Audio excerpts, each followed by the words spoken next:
This is People in Power, and I'm Summer El-Shahad. On today's program, the price of growth.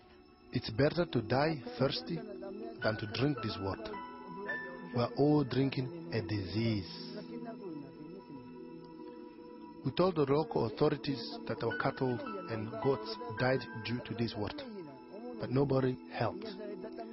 We are tired of complaining. When most of us think of Ethiopia, images of drought and famine often spring to mind. However, what few realize is that the country is currently experiencing phenomenal economic growth. Unfortunately, this has come at a cost to the environment, and particularly Ethiopia's poor who depend on it, like those that live on the shores of Lake Coca. The lake lies 75 kilometers southeast of the capital city, Addis Ababa, and it's a crucial water source for thousands of people.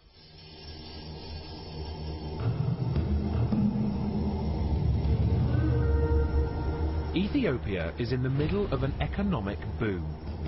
In the capital, Addis Ababa, an astonishing amount of construction is occurring. Everywhere, luxury apartments, shopping centres and skyscrapers are on the rise. But this progress, brought about by the mushrooming economy, is having very real environmental and social costs far from the city's brand new offices and bustling cafes. This is Lake Coca. It was once the source of clean and fresh water for the thousands who live around it. But today, it's highly polluted and carpeted in toxic algae. Wakida, Kadiri, Kairi, Sultani, Kasimi, Nasha, Khalid. These are the names of the 6 children Amina has lost. She and thousands of others in the Amude community rely solely on Lake Coca for their drinking water. She believes it's the lake that's killing them. I gave birth to 9 children. 6 of them died. 3 survived. My husband also died. I have lost 7 members of my family. They were all vomiting and had diarrhea with blood in it. We visited a health center and were told the problem was associated with water. I feel sad about my dead children. I lie awake at night thinking of them. I now worry whether my remaining children will survive. I don't even know if I will survive.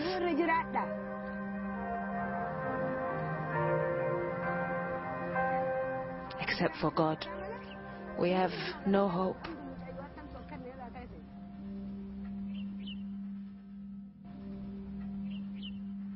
The transformation of Lake Coca began in 1957 with the damming of the Awash River to create a hydroelectric power plant. Since then, a number of polluting factories and flower farms have sprung up around the lake and along the tributaries of the Awash, a process that has dramatically increased over the last 10 years. The main problem here is the water.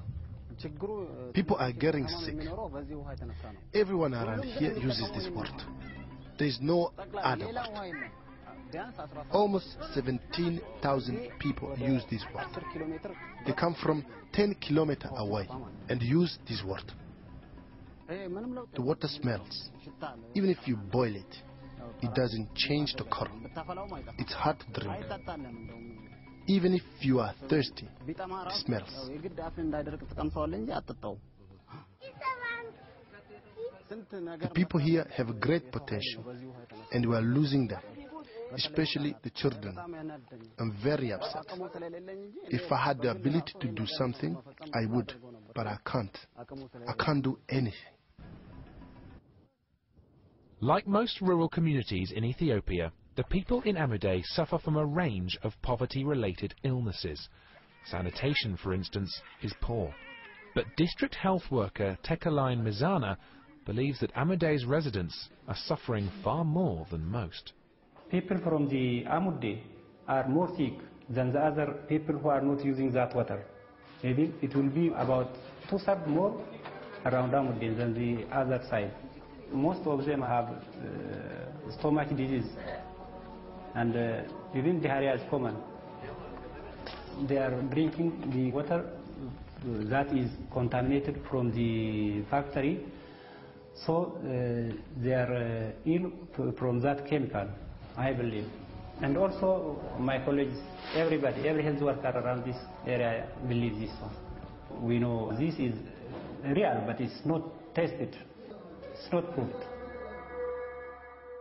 A scientific paper published in 2003 found alarmingly high concentrations of chromium, iron, nickel and lead in watermelons grown around the lake. Chromium is an inherent byproduct of the leather tanning process and a known carcinogen. On the opposite side of the lake to Amadei sits Ethiopia's biggest factory, the Ethiopia Tannery Share Company. The factory covers a 65-hectare site, employs about 800 people and produces goods to the value of $25 million per year, which amounts to 7% of Ethiopia's total foreign revenue. Local people believe that discharge from the tannery is polluting the lake water. This is a farmer whose cattle graze near the factory's effluent stream. What comes from this factory has killed the cattle. It burns the plants. It's not good for harvesting. It's not good for people either.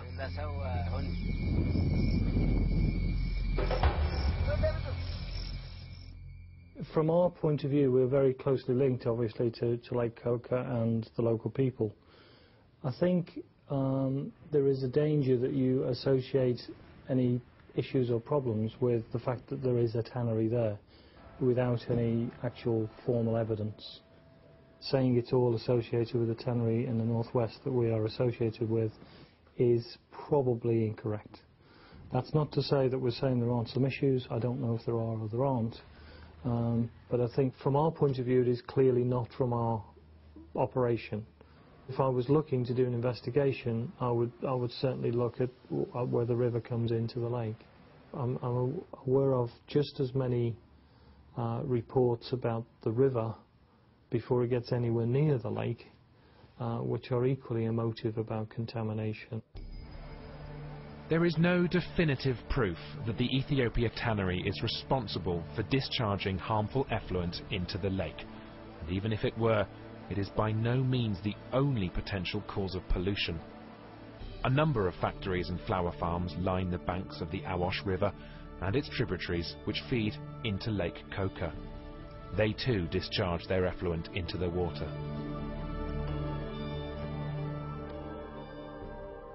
Without long-term scientific and medical testing, it's impossible to gauge the effects chemical effluent is having on the population. However, some of the nutrients in the effluent, like nitrates and phosphates, are probably causing the growth of the green algae which coats large areas of the lake. We sent a sample of the algae to Professor Witten at the University of Durham, a world authority on the subject. The sample you showed me is a microcystis. Microcystis is the alga that occurs in lakes where nutrient levels get extremely high. Probably much of it is associated with agricultural runoff, human sewage, many factory effluents. All these are sources of microcystis. Microcystis is one of the most notorious algae. They include a number of toxins, and they're some of the most toxic molecules known to human beings. Often the first experience people have is severe gastroenteritis, but in general it's very severe damage to the liver and liver cancer. This looks to me a very, very severe case, one of the worst I've seen pictures of anywhere in the world.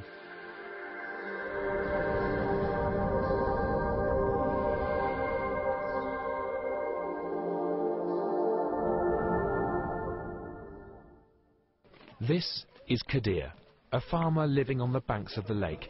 He lost his wife to liver problems only a few weeks before we arrived. My wife was told she had a problem with her liver. We thought that the problem arose from the drinking water. We are all internally sick. It's better to die thirsty than to drink this water. We are all drinking a disease. We told the local authorities that our cattle and goats died due to this water, but nobody helped. We are tired of complaining. We are now just waiting to perish. Thousands of people like Kadir rely on this now toxic lake as their sole source of water, and yet their calls for action have been repeatedly ignored. The Ethiopian government has environmental laws in place, so how is this being allowed to happen? We have good environmental policy, yet what could be said is they could not be beyond on paper. There is no any institution in Ethiopia, in case, for example, which makes those companies accountable for their action. That means no one is going to the textiles or to the foundries or to all these mills around there and tell them that, look, you are doing wrong. Of course, they know they are doing wrong. This fact has come to the attention of Addis Ababa-based NGO Action Professionals Association for the People, who took the government's Environmental Protection Agency to court for failing to prevent the large-scale pollution of the Akaki and Mojo rivers that feed into Lake Koka. The Akaki Mojo River basin was polluted and almost dead because of the different pollutants which have been released to this river basin for many, many years. The people around this river basin are very much affected as a result.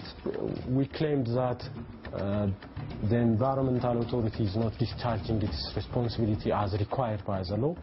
We hope we'll get a ruling to our satisfaction, and we are hoping to establish a precedent in this regard. The story of Lake Koka is one of many similar stories being played out across Ethiopia. As development ramps up, so too does pollution. I can't have words to express how I love my country. But if the pattern doesn't change, I am very much worried. We will be losing what we have, and we will be suffering until the extent when environment will be damaging until we are extinct. After the break, the continuing cost of development.